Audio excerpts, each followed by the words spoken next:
15 women looked at him and swore he was the man who had robbed them. Not one of them hesitated. Every single one of them was wrong. He served 5 years. He was released. And then England convicted him again for crimes committed by a stranger who happened to share his face. And the identification that destroyed him was arranged like this. They stood him in a line with a dozen men pulled at random off the street. The swindler had been described as gray-haired with a mustache. Adolf Beck was the only man in that line who had either. The archive never closes. Tonight's file, the Queen against Adolf Beck. And then, 8 years later, the King against Adolf Beck. Hold one question, counsel, and hold it to the end. How confident does a witness sound when she is wrong? Exactly as confident as one who is right. That is the whole difficulty. Certainty carries no signal at all, and a courtroom is built to reward it. Adolf Beck. Born in Norway in 1841, trained as a chemist, then went to sea. He made money in South America, once £8,000 in a single commission, and lost it all in a Norwegian copper mine. By 1895, he owed money to the hotel he lived in and to his own secretary. The 16th of December, 1895, Victoria Street, London. Beck stepped out of a doorway and a woman blocked his path. She accused him of tricking her out of 2 watches and several rings. He told a policeman he was being followed. She demanded his arrest. They both went to the station. Her name was Ottilie Meissonier, a language teacher. 3 weeks earlier, a man had raised his hat to her in the street and asked if she was Lady Everton. He said he was Lord Willoughby. He spoke of the gardens on his Lincolnshire estate, extensive enough, he said, to need 6 gardeners. She invited him to tea. He invited her to the Riviera on his yacht and insisted on buying her a wardrobe for the voyage. He wrote her a cheque for £40. Then he asked to borrow her watch and rings, to match the sizes, he said, for better ones. The cheque was worthless. A second watch was gone. Now, the crime in this file is small, counsel. Some rings, a watch, a check that bounced. If it had ended there, it would be a paragraph in a police ledger and nothing more. What makes it one of the most important files in English law is not the theft. It is the identification.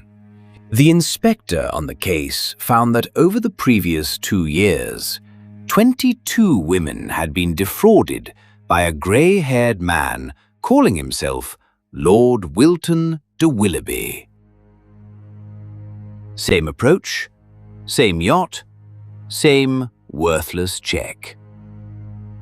All of them were asked to come and look at Adolf Beck. And this is where the law failed, counsel. Not in the courtroom, but in a corridor at a police station. A dozen men off the street, one of them gray-haired with a mustache. They were not asked whether they recognized him. They were asked to pick him out. And there was only one man there to pick. Then tell me what a jury is supposed to do instead, Thorne. 15 women, unconnected to one another, none with anything to gain, each certain. That is not a coincidence. That is evidence. You would have the Crown ignore 15 sworn accounts because a police corridor was untidy? I would have the Crown notice that 15 wrong answers to a rigged question are still one wrong answer. They did not each identify him. They were each handed him. And there were cracks, counsel. One said the swindler spoke with American slang. Another that his mustache was longer and waxed. One remembered a scar on the right side of his neck. Beck had no scar. There was one more thing in the file. In 1877, a man calling himself John Smith had been sentenced to 5 years for exactly this. approaching unattached women as Lord Willoughby, writing worthless checks, taking their jewellery. He had vanished after his release. The police assumed that Beck and Smith were the same man. Assumed. The prison files from 1877 contained a full description of John Smith.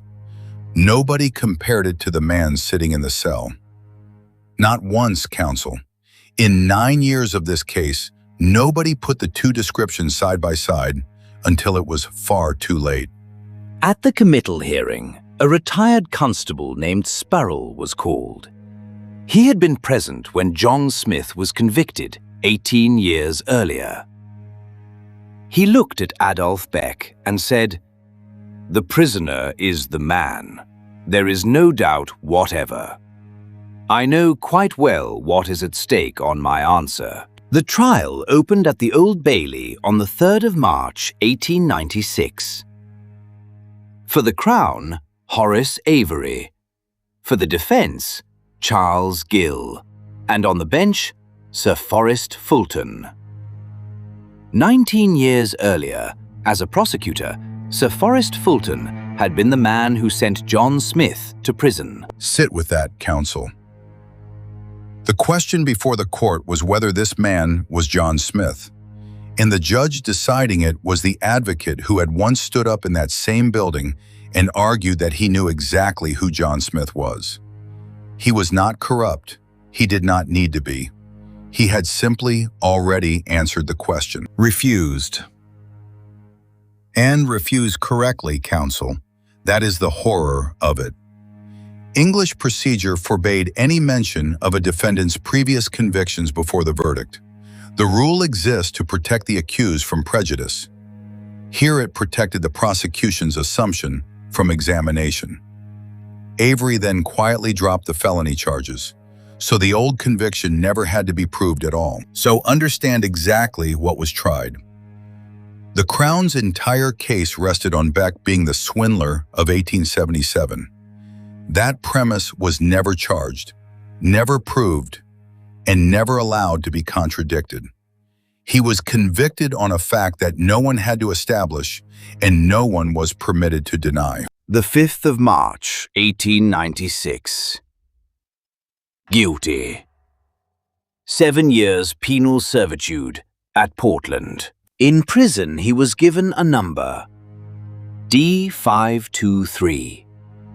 It was John Smith's old prison number.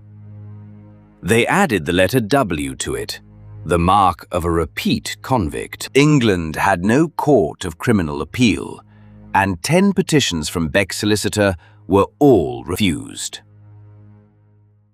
Then, in May of 1898, an official at the Home Office opened the Smith file himself. It recorded that John Smith was Jewish and circumcised. Adolf Beck was not. The two men could not possibly be the same person. The Home Office asked Sir Forrest Fulton for his view. Fulton wrote back. He accepted that Beck was not Smith, and then he wrote that Beck was nevertheless the impostor of 1895, and that he regarded the South American alibi with great suspicion. So they made one change to the file.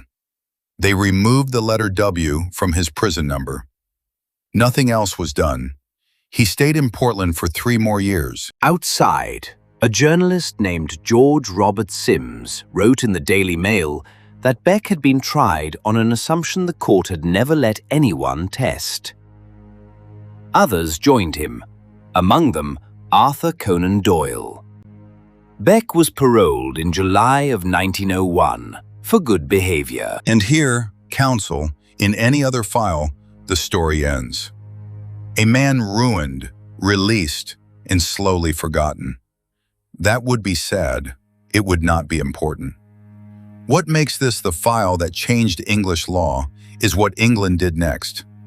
It did the whole thing again. The 22nd of March, 1904. A servant named Paulina Scott reported that a grey-haired, distinguished man had complimented her in the street and taken her jewellery. The inspector who took the complaint knew the Beck case and assumed at once who it must be. He sent her to the restaurant where Beck ate lunch. She looked at him. She did not recognize him. She did not recognize him, and the inspector was not deterred. He set a trap instead. On the 15th of April, she stopped Beck outside his own flat, accused him, and told him a man was waiting to arrest him. Beck panicked and ran. He was caught in seconds, and the running was written down as proof. He was tried again at the Old Bailey on the 27th of June, 1904, before Sir William Grantham. 5 women identified him. The jury found him guilty. But the judge was uneasy. He said so aloud, and against the assurances of both the Home Office and the police, he refused to pass sentence. 10 days, counsel. That is all the doubt of one judge bought, a delay of 10 days. And in this file, 10 days is the difference between a man dying in prison as a fraud and dying at liberty as a victim. Everything that follows exists because one man on a bench was uncomfortable and said so. The 7th of July. Inspector John Kane at Tottenham Court Road Station heard that a man had been arrested at a pawn shop that afternoon after trying to swindle rings from 2 out-of-work actresses. The method was identical, but Adolf Beck was already in a cell, awaiting sentence. Kane went to look at the new prisoner. In the cell was a grey-haired man of about Beck's height, who resembled him. He was heavier, he looked stronger, and on the right side of his neck there was a scar. 3 of the 5 women who had identified Beck were brought in. They identified this man instead. Others came and admitted their error. When John Smith's landlord from 1877 recognized him, he confessed. His real name was Wilhelm Meyer, born in Vienna and a graduate of its university. He had studied leprosy in Hawaii under Father Damien and served as surgeon to the Hawaiian king. In London, he ran out of money and began taking rings from lonely women. He was sentenced to 5 years. Adolf Beck received a free pardon from the king on the 29th of July, 1904. He was awarded £2,000, raised to £5,000 after public outcry. A committee of inquiry under the Master of the Rolls examined everything. And the inquiry said the thing out loud, counsel, which is rarer than a pardon. It found the prosecution at fault. It criticized Fulton for sitting on a case he had once prosecuted. And of the Home Office, it said this, that knowing since 1898 that Beck was not Smith, it had chosen to preserve the credibility of the judiciary rather than correct its mistake. In 1907, Parliament passed the Criminal Appeal Act. For the first time in English history, a convicted person had a court to appeal to. It exists because of Adolf Beck. I have read this file more times than I can defend. Adolf Beck died 5 years after his pardon of pleurisy in a London hospital. He was buried at Highgate in an unmarked grave. Every court in the Commonwealth still cites his name when it warns a jury about a confident witness. The man is in an unmarked grave, and his name is in the law. But the question I cannot put down is the one I gave you at the start. 15 women were certain, and 15 women were wrong, and nothing in their voices told anyone which. So how do you build a court on human memory, counsel, knowing that? Tell me your verdict below. The law is what we wrote.